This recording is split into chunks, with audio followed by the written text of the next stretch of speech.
স্বাগত গ্লোবাল টাইমে। বিশ্বের নানা প্রান্তের খবর নিয়ে আপনাদের সঙ্গে আছি আমি নাফিসা হক। দেখছিলেন সংবাদ শিরোনামগুলো, যাচ্ছি পুরো খবরে। আন্তর্জাতিক চাপে এবার গাজার ঘনবসতিপূর্ণ এলাকায় 10 ঘন্টা হামলা বন্ধ রাখার ঘোষণা দিল ইসরায়েল। মানবিক সহায়তা পৌঁছানোর উদ্দেশ্যে এমন সিদ্ধান্ত বলে জানিয়েছে নেতানিয়াহু প্রশাসন। এদিকে গাজায় যে কোনো সময় হতে পারে যুদ্ধবিরতি, এমনটাই দাবি করছেন মার্কিন পররাষ্ট্রমন্ত্রী মার্কো রুবিও। আর এরই মধ্যে একদিনে উপত্যকা জুড়ে অনাহার ও ইসরায়েলি হামলায় প্রাণ গেছে আরও ৭১ জন ফিলিস্তিনির। একটু ত্রাণের আশায় লাইনে দাঁড়িয়ে অসহায় ফিলিস্তিনিরা। খাবার তো মিলছেই না, উল্টো ফিরতে হচ্ছে লাশ হয়ে। একদিকে হামলা, অন্যদিকে পর্যাপ্ত খাবারের অভাবে গাজায় মানবিক সংকট ভয়াবহ পর্যায়ে পৌঁছেছে। এ অবস্থায় আন্তর্জাতিক চাপের মুখে রোববার থেকে আল মাওয়াসি, দেইর আল বালাহ এবং গাজা সিটিতে সকাল 10টা থেকে রাত 8টা পর্যন্ত অস্থায়ী যুদ্ধবিরতির ঘোষণা দিয়েছে ইসরায়েল। মূলত এ সময়ে আকাশপথে খাদ্য ও ঔষধ পাঠাবে তারা। পাশাপাশি অঞ্চলটিতে নির্দিষ্ট মানবিক করিডোর খোলা হবে বলেও জানিয়েছে নেতানিয়াহু বাহিনী। যদিও এ পদ্ধতিকে ব্যয়বহুল ও অকার্যকর উপায় হিসেবে উল্লেখ করেছে জাতিসংঘ। দীর্ঘদিন বন্ধ থাকার পর মিশরের রাফা ক্রসিং দিয়েও উপত্যকায় ঢুকতে শুরু করেছে ত্রাণ। তবে পূর্ণ যুদ্ধবিরতি ও স্বাভাবিক পদ্ধতিতে ত্রাণ দেওয়ার আহ্বান জানান ফিলিস্তিনিরা। আমি পূর্ণাঙ্গ যুদ্ধবিরতি দাবি করছি, যাতে আমরা ধ্বংসের পথ থেকে বেঁচে থাকতে পারি। আমরা বাড়ি হারিয়েছি, আমার ছেলে মারা গেছে, সবকিছুই চলে গেছে, আমাদের কিছুই করার নেই। এদিকে গাজায় যে কোনো দিন যুদ্ধবিরতি হতে পারে বলে দাবি মার্কিন পররাষ্ট্রমন্ত্রী মার্কো রুবিওর। ফক্স নিউজকে দেয়া এক সাক্ষাৎকারে তিনি জানান, যুদ্ধবিরতি কার্যকরে কয়েক সপ্তাহ ধরে দিনরাত কাজ করছেন ট্রাম্পের বিশেষ দূত স্টিভ উইটকফ। আফরিন মৌ, নিউজ 24। যুদ্ধবিরতি আলোচনার সম্মত কম্বোডিয়া এবং থাইল্যান্ড, এমন দাবি জানিয়েছেন মার্কিন প্রেসিডেন্ট ডোনাল্ড ট্রাম্প। সমাধান না হলে দিয়েছেন বাণিজ্য চুক্তি বন্ধের হুঁশিয়ারিও। এরই মধ্যে মার্কিন আহ্বানে সাড়া দিয়ে ট্রাম্পের সিদ্ধান্তকে স্বাগত জানালেও অব্যাহত রয়েছে পাল্টাপাল্টি হামলা। এদিকে 3 দিনের এই সংঘাতে বাস্তুচ্যুত হয়েছেন 1,75,000 মানুষ, আর তারা চান দীর্ঘ এই বৈরিতার স্থায়ী সমাধান। 3 দিনের সংঘাতের পর অবিলম্বে যুদ্ধবিরতির আহ্বান জানিয়েছিল কম্বোডিয়া। সেই সাথে ব্যাংককও এই বিষয়টি নিয়ে আলোচনা করতে প্রস্তুত ছিল। এবার মার্কিন প্রেসিডেন্ট ডোনাল্ড ট্রাম্প ঘোষণা করলেন, থাইল্যান্ড এবং কম্বোডিয়া 2 দেশই যুদ্ধবিরতি চায়। শুধু তাই নয়, উভয় দেশ আলোচনার জন্য অবিলম্বে বৈঠকে বসতেও রাজি হয়েছে। ট্রাম্প জানিয়েছেন তিনি থাইল্যান্ড এবং কম্বোডিয়ার সাথে কথা বলেছেন, তাদেরকে হুঁশিয়ারি দিয়েছেন যদি সংঘাত বন্ধ না হয় তাহলে কোনো দেশের সাথে যুক্তরাষ্ট্রের বাণিজ্য চুক্তি হবে না। এরপরই ট্রাম্প লিখেছেন, উভয় পক্ষই তাৎক্ষণিক যুদ্ধবিরতি এবং শান্তি চেয়ে আলোচনা করতে প্রস্তুত। এই উদ্যোগকে স্বাগত জানিয়েছে উভয় দেশ। তবে কম্বোডিয়া আন্তরিকতা প্রমাণ করলে শান্তি আলোচনা বলে জানিয়েছে থাইল্যান্ড। এর আগে যুক্তরাষ্ট্র এবং আসিয়ান নেতৃত্বাধীন মালয়েশিয়া 2 দেশকে যুদ্ধবিরতির আহ্বান জানালেও থাইল্যান্ড জানায় তারা তৃতীয় পক্ষের মধ্যস্থতা চায় না। তবে সংঘাত নিরসনে চেষ্টা চালিয়ে যাচ্ছেন মালয়েশিয়ার প্রধানমন্ত্রী আনোয়ার ইব্রাহিম। এদিকে উভয় দেশের সংঘাতের বলি হয়েছেন সাধারণ মানুষ।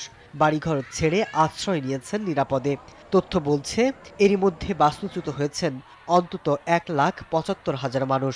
যুদ্ধবিরতির কথা উঠলেও তারা চান নিরাপত্তা। আমরা এক কাপড়ে বাড়িঘর ছেড়ে ছুটে এসেছি। দেখুন, বৃদ্ধ মাকেও অনেক কষ্টে আনতে হয়েছে। এভাবে কতদিন চলতে পারে? আমরা শান্তি চাই। বিশ্লেষকরা বলছেন, প্রতিবেশী উভয় দেশের এই বৈরিতার স্থায়ী সমাধান না হলে দীর্ঘমেয়াদী যুদ্ধে রূপ নিতে পারে থাই কম্বো সংঘাত। মাসুদ রানা, নিউজ 24। নির্বাচনী প্রতিশ্রুতি ভঙ্গের অভিযোগ আর জীবনযাত্রার ব্যয় বৃদ্ধির প্রতিবাদে বিক্ষোভে উত্তাল মালয়েশিয়া।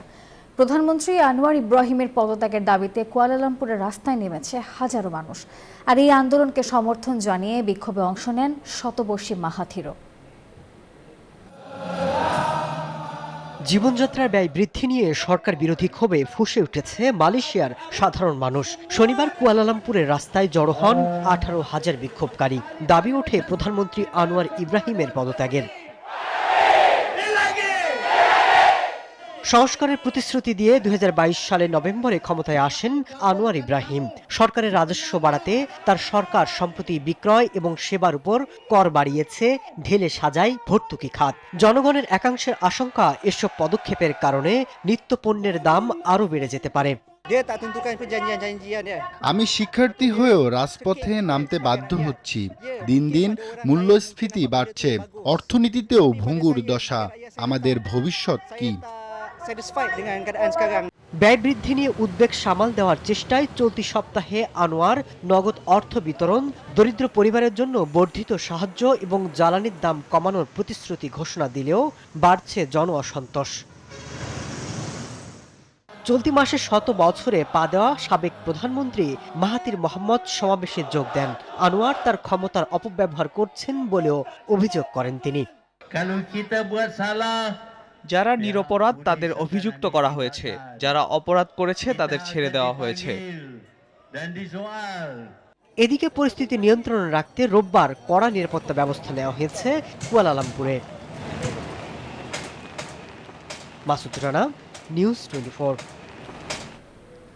যুক্তরাষ্ট্রের কলোরাডো অঙ্গরাজ্যের ডেনভার আন্তর্জাতিক বিমানবন্দরের আমেরিকান এয়ারলাইন্সের বিমানে আগুন লাগার ঘটনা ঘটেছে। ফ্লাইট টেক অফের পরে রানওয়েতে পৌঁছতেই হঠাৎ করে আগুন এবং ধোঁয়া বেরোতে দেখা যায়। আর তখনই জরুরি ভিত্তিতে ফ্লাইট থেকে 173 জন যাত্রীকে নিরাপদে বের করে আনা হয়। এয়ারলাইন্স কর্তৃপক্ষ দ্রুত ব্যবস্থা নেয়ায় বড় দুর্ঘটনার হাত থেকে রক্ষা পেয়েছেন ফ্লাইটের যাত্রী, পাইলট এবং ক্রু সদস্যরা। ওই সময় বাতিল করা হয় এই ফ্লাইট। আমেরিকান এয়ারলাইন্সের 3023 বিমানটি উড়ানের জন্য প্রস্তুতি নিচ্ছিল আর তাদের গন্তব্য ছিল মায়ামি। জানা গেছে উড়ানের ঠিক আগ মুহূর্তে বিমানের ল্যান্ডিং গিয়ারের সমস্যা থেকে আগুনের সূত্রপাত হয়।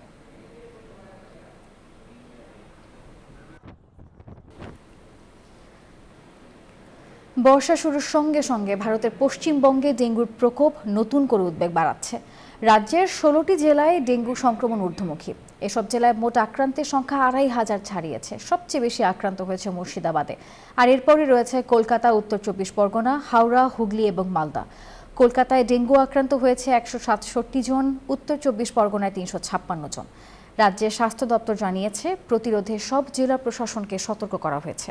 পৌরসভা ও পঞ্চায়েত পর্যায়েও পদক্ষেপ নিতে বলা হয়। গ্লোবাল টাইমের সময় হলো একটি বিরতির, ফিরছি আরও খবর নিয়ে, সঙ্গেই থাকুন। বিরতির পর আবারও স্বাগত, দেখছেন নিউজ 24 গ্লোবাল টাইম।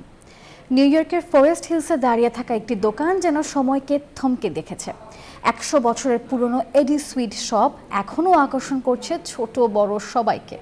গ্রীষ্মের তাপদাহে কেবল ঠান্ডার স্বস্তি নয়, বরং ফিরিয়ে দেয় তিনটি প্রজন্মের মিষ্টি স্মৃতি। শতবর্ষ পার করেও দোকানটি এখনও ধরে রেখেছে সেই পুরনো ঐতিহ্য। চোখ জুড়ানো মজাদার আইসক্রিম, ঐতিহ্যবাহী আসবাব আর স্মৃতিমাখা পরিবেশে 1968 সালে ভিটো সিত্রানোর বাবা এই দোকানটি কেনার পর থেকেই এডি সুইট শপ হয়ে উঠেছে ফরেস্ট হিলসের এক জীবন্ত ইতিহাস। আমরা শুধু ব্যবসা চালাইনি, ঐতিহ্য ধরে রেখেছি। দোকানগুলোর পুরনো দরজা, মার্বেলের কাউন্টার, এমনকি 80 বছরের পুরনো রেফ্রিজারেটর আজও ব্যবহার হচ্ছে। দোকানটি এখন সপ্তাহে 5 দিন খোলা থাকে। বুধবার থেকে রবিবার চলে বিকেল থেকে গভীর রাত পর্যন্ত। শতবর্ষ উদযাপনে ও ব্লুবেরির স্বাদে আইসক্রিম ফ্লেভারে এসেছে নতুন আবেজ। প্রজন্ম পেরিয়ে সেই প্রাচীন সময়ের জাদু আজও রয়ে গেছে, যা এখন বন্ধুদের সঙ্গে ভাগ করছেন অনেকেই। আমার বাবা মা যখন ছোট ছিলেন তখন এখানে আসতেন। এখন আমি আমার বন্ধুদের নিয়ে এসেছি শৈশবের সে আনন্দ ভাগাভাগি করতে। যান্ত্রিক কোলাহল থেকে একটু দূরে এই দোকানের প্রতিটি কোনায় আর প্রতিটি আইসক্রিম স্কুপে যেন মাখামাখি হয়ে আছে এক ফেলে আসা সময়ের মায়া, যেন হারিয়ে যাওয়া কোনো শান্ত দুপুর ফিরে আসে নিঃশব্দে। Desk report, news 24। দর্শক, এই ছিল গ্লোবাল টাইমের এখনকার আয়োজনে। সঙ্গে থাকার জন্য ধন্যবাদ সবাইকে।